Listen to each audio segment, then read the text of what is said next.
Hello media கிரிக்ஸ் viewers, உங்க எல்லாருக்கும் ஒரு பெரிய வணக்கம். இன்னைக்கான வீடியோ என்ன அப்படின்னு பாத்தீங்கன்னா, IPL 2025ல சிஎஸ்கேயோட நிலைமை ரொம்ப மோசமா கவலைக்கிடமா போயிட்டு இருக்கு. 5ல ஒரே ஒரு வெற்றி, அதுவும் மும்பைக்கு அகைன்ஸ்டா. அதுவும் ஒரு சில பேர் என்ன மீம் போடுறாங்கன்னா, மும்பையா வந்து நம்ம கிட்ட தோத்துட்டு போயிட்டாங்க, நம்ம அந்த மேட்சை ஜெயிக்கல அப்படிலாம் சொல்லிட்டு இருக்காங்க. அப்படிலாம் கிடையாது, சிஎஸ்கே கம்ஃபர்டபுளா அந்த மேட்சை வின் பண்ணாங்க. ஓகே, சோ இப்போ என்ன அப்படின்னா, எப்பவுமே இந்த பாட்டம்ல இருக்கிற டீமுக்கு, ரொம்ப ஒஸ்டா பிளே பண்ற டீமுக்கு ஏதாவது ரீசன்ஸ் கண்டிப்பா இருக்கும். அவங்க ஏன் இந்த அளவுக்கு இப்படி பண்றாங்க அப்படின்ட்டு. ஒவ்வொரு வருஷமுமே விளையாடுற, இப்ப ஒரு 10 டீம் விளையாடுறாங்கன்னா 10 டீமும் குவாலிஃபை ஆக போறது இல்ல. அந்த கீழே ஏதாவது ஒரு 2-3 டீம் 4 டீம் இருக்கதா போகுது. அந்த 4 டீமே ஏதோ மிஸ்டேக்ஸ் பண்றதுனாலதான் வந்து பாத்தீங்க அப்படின்னா அவங்க அப்படி இருக்காங்க. அடுத்த சீசனுக்காவது அதை திருத்திட்டு வரணும், வேற வழி கிடையாது. இந்த சீசன் எனக்கு என்னமோ சிஎஸ்கேக்கான சீசன் இல்ல அப்படிங்கிறது ரொம்ப நல்லா தெரிஞ்சிச்சு. ஈவன் தோ மும்பை கூட ஒரு பயங்கரமான கம்பேக் பண்ண சான்சஸ் இருக்கு, because they have a good quality players. But நம்ம கிட்ட அது கிடையாது அப்படிங்கிறதுனால எனக்கு தெரிஞ்சு இந்த சீசன் வந்து ஆல்மோஸ்ட் டன்னு. பாப்போம் என்ன நடக்க போகுதுன்னு. ஏதாவது எக்ஸ்ட்ரானரியா நடந்து ஏதாவது இதானா ஏதாவது கம்பேக் கொடுத்தா ஓகே. சரி, இப்ப என்ன மேட்டர் அப்படின்னா, சிஎஸ்கே வந்து பொதுவாகவே ஒரு நல்ல குவாலிட்டியான ஒரு கிரிக்கெட் விளையாடுற ஒரு டீம் தான். இது 18வது சீசன், அவங்க வந்து 2 சீசன் கிடையாது. சோ ஆல்மோஸ்ட் வந்து பாத்தீங்கன்னா ஒரு 15 சீசன் வந்து அவங்க விளையாண்டுருக்காங்க. அதுல 12 to 13 சீசன் குவாலிஃபை ஆயிருக்காங்க. ஒரு டீம் இவ்வளவு கன்சிஸ்டன்டா குவாலிஃபை ஆயிருக்காங்க அப்படின்னா அவங்க எவ்வளவு நல்ல கிரிக்கெட் தெரிஞ்சிருக்கணும், எவ்வளவு நல்ல கிரிக்கெட் விளையாடி இருக்கணும் நீங்க பாருங்க. 5 கப் வச்சிருக்காங்க. இது இல்லாம CLT20ல 2 கப் வச்சிருக்காங்க. சோ ஒரு மாதிரி அவங்க வந்து இந்த வாட்டி ஆக்ஷன்லயே எங்கேயோ விட்டுட்டாங்க. அதனால ஏதோ சம் மிஸ்டேக்ஸ்னாலதான் வந்து பாத்தீங்கன்னா இந்த எரர் வந்து நடக்குது. சோ ஹியூமன்ஸ்ல மிஸ்டேக்ஸ் நடக்கிறதுலாம் ரொம்ப ஈஸியான ஒரு விஷயம் தான், ரொம்ப ரெகுலரா நடக்கிற ஒரு விஷயம் தான். இதை நம்ம அக்செப்ட் பண்ணிக்கிட்டு தான் ஆகணும். இந்த வீடியோல நம்ம அப்படி சிஎஸ்கே பண்ண மிஸ்டேக்ஸ் என்ன மிஸ்டேக்ஸ்னால அவங்க தோக்குறாங்கிறது ஒரு 10 மிஸ்டேக்ஸுக்கு மேல நான் வச்சிருக்கேன். சும்மா நம்பர் 10ன்னு வச்சிருக்கேன், நிறைய வச்சிருக்கேன். நம்ம வந்து அதை பத்தி ஒரு லாங் வீடியோவா டிஸ்கஸ் பண்ணுவோம். ஃபர்ஸ்ட் வந்து பாத்துக்கிட்டீங்க அப்படின்னா பவர் பிளே பவுலிங். சிஎஸ்கே இந்த வாட்டி கலீல் அகமதை பிடிச்சாங்க பவர் பிளேல போடுறதுக்கு, பிகாஸ் நம்மள்ட்ட தீபக் சகர் இல்ல. ஆனா அதே நேரத்துல கூட யாராவது வந்து பவர் பிளேல போடணும் அப்படின்னு ஒருத்தங்களை எடுத்தாங்களா அப்படின்னா அது ஒரு பெரிய கொஸ்டின் மார்க். பிகாஸ் இவங்க சாம் கரனை நம்பி தான் போயிருக்காங்க. பட் சாம் கரன் ஒரு 2 மேட்ச்ல கிளிக் ஆகல அப்படிங்கிறதுனால அவரே உட்கார வச்சுட்டாங்க. அண்ட் காம்பினேஷனும் நம்மளால இந்த ஃபாரின் காம்பினேஷன் 4 பேர் தான் ஆட முடியுங்கிறதுனால அவரை உள்ள எடுத்துட்டு வரவே முடியல. இப்ப என்ன நடந்துருச்சு அப்படின்னா, நம்ம கிட்ட நல்ல பவர் பிளே பேக்கப் பவுலரே கிடையாது. ஒரு சைடு கலீல் அகமது போடுறப்போ இன்னொரு சைடு வந்து பவர் பிளேல இருந்து ஒரு நல்ல பிளேயர் போடணும். அப்பதான் வந்து பாத்தீங்கன்னா ஏர்லி விக்கெட்ஸ் எடுக்க முடியும். ஒரு காலகட்டத்தில் அது நமக்கு ரொம்ப கரெக்டா இருந்துச்சு. இப்ப அது கிடையாது அப்படிங்கிறது ஒரு பெரிய மிஸ்டேக். என்னைக்குமே அந்த இடத்துல ஒரு நல்ல ஃபாரின் ஃபாஸ்ட் பவுலர்ஸ் சிஎஸ்கே வச்சிருப்பாங்க. இந்த வாட்டி வந்து இருக்கிற பத்திரானாவும் டெத் மிட்ல போடுறதுனால அவரால் பவர் பிளேலேயே ஆப்ரேட் பண்ண மாட்டேங்கிறாரு ருத்ராஜ் கெய்க்வாட். சோ இது வந்து ஒரு பெரிய மேஜர் எரர் அப்படின்னு நான் சொல்லுவேன். சோ நம்மள்ட்ட பவர் பிளே பவுலிங் வந்து பாத்தீங்க அப்படின்னா கிடையாது. ரெண்டாவது வந்து நிறைய ஃபீல்டிங் மிஸ்டேக். பொதுவாகவே சிஎஸ்கே மாதிரி டீம் வந்து ஃபீல்டிங்க்கு பயங்கரமா வந்து பேர் போன ஒரு டீம்.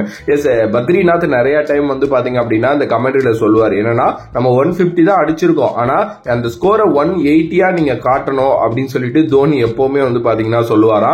தோனிக்கு ஃபீல்டிங் மிஸ்டேக் பண்ணா பிடிக்கவே பிடிக்காதா, ஃபீல்டிங்கோட ட்ரில் மட்டுமே நிறைய நடக்கும் அப்படிங்கிற மாதிரி வந்து பாத்தீங்கன்னா அவர் வந்து சொல்லியிருந்தாரு. பட் இப்ப இருக்கிற சிஎஸ்கே டீமோட நல்ல குவாலிட்டியான பிளேயர்ஸ் கூட கேட்ச் விடுறது, ஃபீல்டிங் மிஸ்டேக் பண்றது அப்படிங்கிறது வந்து ஈஸியா நடக்குது. அது வந்து ஒரு பெரிய எரர். நேத்து பிரியன்ஸ் ஆர்யாவை ஃபர்ஸ்ட் ஓவர்லயே எடுத்திருந்தாலோ இல்ல அதுக்கு அடுத்த ஓவர்ல எடுத்திருந்தாலோ 5-6 வாய்ப்பு கொடுத்தாரு. இந்த கேம் வந்து சிஎஸ்கே கையில வந்திருக்க வேண்டிய ஒரு கேம், அதை வந்து சிஎஸ்கே பண்ணாம விட்டாங்க. த்ரூ அவுட்டா இந்த 5 மேட்ச்ல நிறைய ஃபீல்டிங் மிஸ்டேக். ஃபீல்டிங் மிஸ் பண்ணதுக்கு அப்புறம் அந்த பேட்டர் வந்து கிட்டத்தட்ட 15ல இருந்து 30 ரன் ஸ்கோர் பண்ணிடுறாரு. அங்கதான் நாங்க கேம கைய விடுறோம் அப்படின்ட்டு நேற்று ருத்ராஜ் கெய்க்வாட் போஸ்ட் மேட்ச் பிரசன்டேஷன்ல சொல்லியிருந்தாரு. சோ ஃபீல்டிங் வந்து பாத்தீங்கன்னா ஒன் ஆஃப் த மேஜர் எரரா வந்து பாத்தீங்கன்னா இருக்கு. மூணாவது, ஆக்ஷன்லயே சிஎஸ்கே வந்து ஒரு சில பிளேயர்ஸ் வந்து விட்டுட்டாங்கிறது ரொம்ப நல்லா தெரியுது. இப்போ சிஎஸ்கே வந்து நேகல் வதேராவுக்கு பிட் பண்ணாங்க, கேஎல் ராகுலுக்கு பிட் பண்ணாங்க, இன்னும் ஒரு சில நல்ல ஃபாரின் டேலண்ட்ஸ் பிட் பண்ணாங்க. ஆனா அவங்க யாரையுமே எடுக்கல. ஓகே, நம்ம பட்ஜெட்டை தாண்டி போயிட்டாங்க, அதனால எடுக்க முடியல.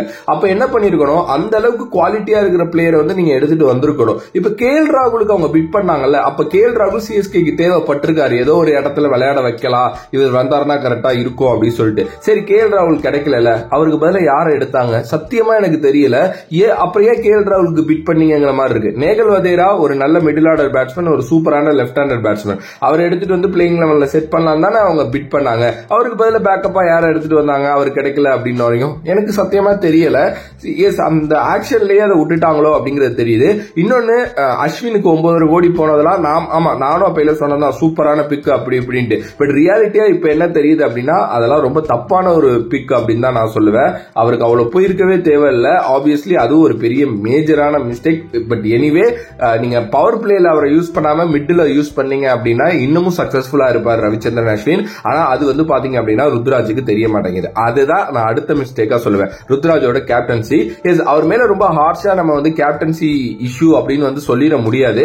ஏன்னா நம்ம தோனியை பார்த்து நிறைய வளர்ந்துட்டோம். தோனி வந்து இப்படிதான் மிடில் ஓவர்ஸ்ல பிளேயர்ஸ் ஆபரேட் பண்ணுவாரு, இப்படிதான் ஸ்பின்னர்ஸுக்கு ஓவர் கம்ப்ளீட் பண்ணுவாரு, சேப்பாக்கு இந்த மாதிரி ஸ்பின்னர்ஸ் தான் எடுத்துட்டு வருவாரு, 7வது ஓவரே ரவீந்திர ஜடேஜாவை எடுத்துட்டு வந்துருவாரு அப்படின்ட்டு தோனி நிறைய கிட்டத்தட்ட ஒரு எவ்வளவு ஆல்மோஸ்ட் 10 வருஷத்துக்கு மேல கேப்டன்சி பண்ணி பண்ணி நமக்கு மைண்ட்ல நமக்கே தெரியுது இந்த பிளேயர் இப்ப வந்துருவாங்க பவுலிங் போடன்ட்டு. ஆனா இப்ப டோட்டலா ருத்ராஜோட ஆப்ஷன்ஸே வேற மாதிரி இருக்கு. அப்படிங்கிறப்போ நம்ம என்ன பண்றோம் அப்படின்னா பிளேம் பண்றோம் ருத்ராஜ தப்பான கேப்டன்சி அப்படின்னு சொல்லிட்டு. எஸ், அது வந்து மேபி அவரோட கைண்ட் ஆஃப் கேப்டன்சியா இருக்கலாம். அது நம்ம வெயிட் பண்ணி தான் பார்க்கணும். ஓகே, சோ ஆனாலுமே ருத்ராஜ் சம் எரர்ஸ் பண்றாரு அப்படின்னு தான் தோணுது. ஒரு ஃபார்மேட்டபிளா போறாரு. நேத்து ஒரு சின்ன விஷயம் தான், பிரியன் சாரியாவும் சசாந்த் சிங்கும் வர்றப்பயே ஸ்கோர் வந்து 70க்கோ 80க்கோ 5 விக்கெட் ஆயிருச்சு. அங்க நீங்க உங்களோட பெஸ்ட் பவுலர் எடுத்துட்டு வந்து அந்த ஒரு விக்கெட்டை எடுத்திருந்தீங்கன்னா கேம் அங்கேயே முடிஞ்சிருக்கும். ஆனா அதை நீங்க பண்ணல. அகைன் அந்த ஒரு ஃபார்மேட்டா போகணும் அப்படின்ட்டு 11வது 12வது ஓவருக்கு தான் நீங்க வந்து பத்திரானாவை கொண்டு வரீங்க.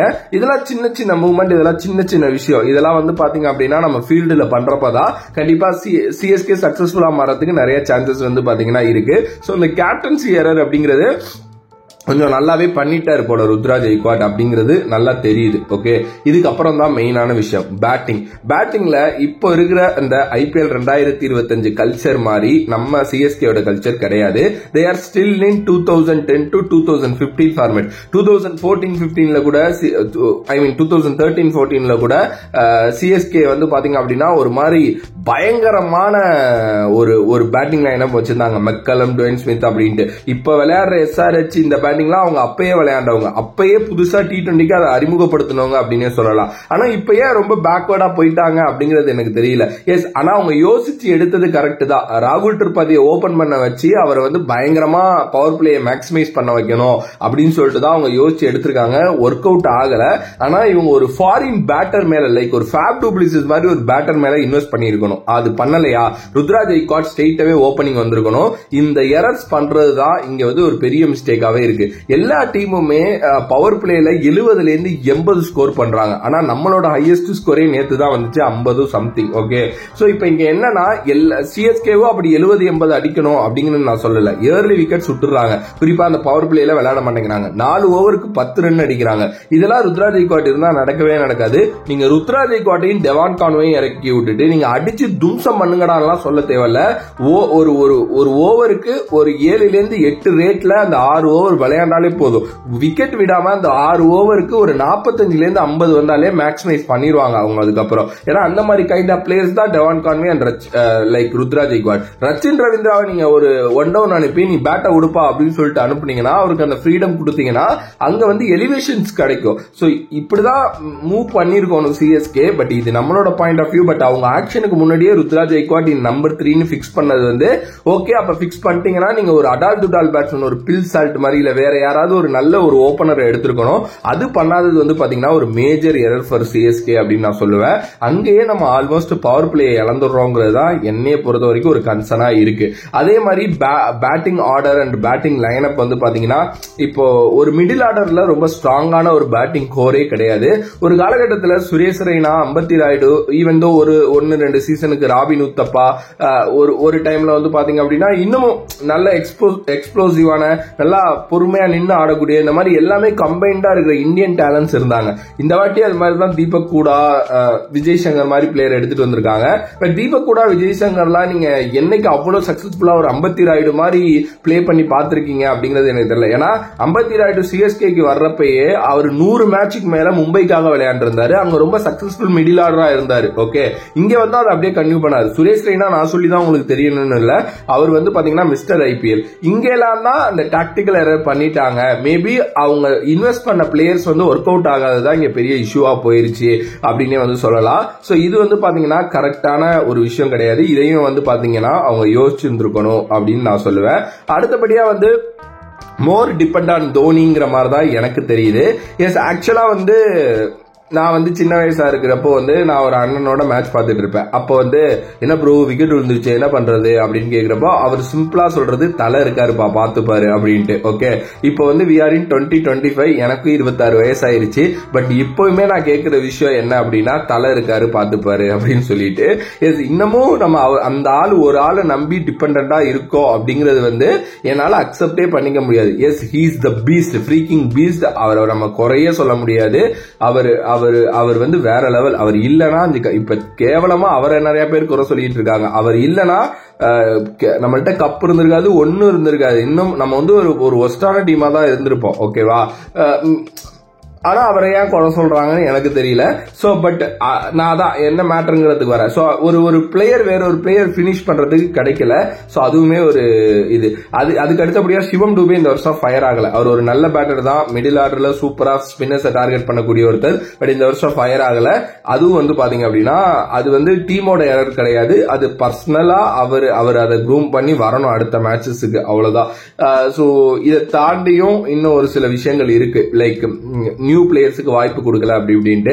பட் நான் என்ன சொல்வேன்னா சிஎஸ்கேயோட ஃபார்மேட்டே அதுதான். சிஎஸ்கே எப்பவுமே நியூ பிளேயர்ஸுக்கு வாய்ப்பு கொடுத்ததே கிடையாது. 1-2 பிளேயர்ஸ் தான். லைக் ஆரம்ப காலகட்டத்தில் ரவிச்சந்திரன் அஸ்வின், சுரேஷ் ரெய்னா, அப்புறம் முரளி விஜய், ஒரு பத்ரிநாத் அப்பையில புதுசா ஃபர்ஸ்ட் சீசனே ஆடினாரு. இந்த மாதிரி பிளேயர்ஸ் அப்பவே தான் நாங்க. அதுக்கப்புறம் அவங்க ரொம்ப எக்ஸ்பீரியன்ஸ் கேம்பெயினர்ஸ் நோக்கி போவாங்க. அதனாலதான் சக்சஸ்ஃபுல்லா இருந்திருக்காங்க. அதுதான் அவங்களோட வே ஆஃப் ஃபார்முலாவே. அது வந்து இப்ப அவங்களுக்கு டக்குலாம் மாறாது. ஓகே, மேபி இந்த சீசன் ஒஸ்டா போறப்போ எப்படி 2020 சீசன்ல ஒரு ருத்ராஜை கண்டுபிடிச்சாங்களோ இந்த சீசன்ல ஒரு வான்ஸ் பேடியையோ இல்ல ராமகிருஷ்ணா கோஷையோ இல்ல ஒரு ஆண்ட்ரே சித்தார்த்தையோ அவங்க ஃபைன் பண்ணலாம். இவ்வளவுதான் நடக்குமே தவிர இப்ப சின்ன பசங்க வந்துட்டாங்க அப்படின்னா அவங்க அடிச்சு நமக்கு ஜெயிச்சலா கொடுக்குற மாதிரி எல்லாம் வாய்ப்பு கிடையாது. ஏன்னா நமக்கு அந்த மிடில் ஆர்டரை ஹோல்ட் பண்ணி விளையாடக்கூடிய, நான் அகைன் சொல்றேன், அம்பத்தி ராயுடு மாதிரி ஒரு பிளேயர், ஒரு கிளச் பிளேயர் இருக்கணும். அது இல்லாததுதான் வந்து பாத்தீங்க அப்படின்னா இங்க சிஎஸ்கேயோட பெரிய மிஸ்டேக்ஸ். அண்ட் நம்மள்ட்ட ஒரு பவர் ஹிட்டர் அப்படிங்கிற அந்த ஒரு ஆப்ஷனும் இல்லைங்கிறதும் ஒரு பெரிய எரரு. அனுஷுல் கம்போஜை விளையாட வைக்காததும் ஒரு மேனேஜ்மெண்ட் எரர் அப்படின்னு நான் சொல்லுவேன். இவ்வளவுதாங்க. இதை தாண்டியும் நம்ம பேசணும் அப்படின்னா நிறைய எமோஷனலா பேசிட்டு போயிட்டே இருக்கலாம். பட் ஆல்ரெடி வீடியோ வந்து 12 நிமிஷத்தை தாண்டி போயிருச்சு. எஸ், நம்ம என்ன அப்படின்னா சிம்பிளான ஒரு விஷயம் தான்.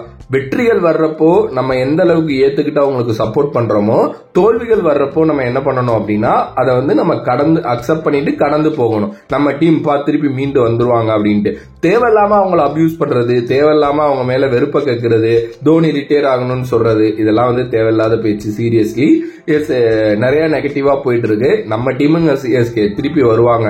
தோத்தாலும் ஜெயிச்சாலும் எனி டே எனிவே சிஎஸ்கே மட்டும்தான் அப்படிங்கிற நிறைய ஃபேன்ஸ் இங்க இருக்காங்க. நீங்க என்ன ப்ரோ ஒரு சேனல் வச்சுக்கிட்டு நீங்க சிஎஸ்கேக்கு சப்போர்ட் பண்றீங்க அப்படின்னா நான் என்ன சொல்லுவேன்னா, எஸ், எனக்கு கிரிக்கெட் பிடிக்கும், எனக்கு ரொம்ப கிரிக்கெட் பேச பிடிக்கும், எனக்கு நிறைய கிரிக்கெட் பார்க்க பிடிக்கும், நிறைய கிரிக்கெட் ஆட பிடிக்கும். இது எல்லாமே வந்தது சிஎஸ்கேனாலதான். அதை நான் ஓப்பனா ஒத்துப்பேன். பட் நான் லாக்டவுன் கிட்லாம் கிடையாது. 2009-10ல இருந்தே நான் 8-9-10ல நான் கிரிக்கெட் பாக்குற ஒரு பையன் தான்.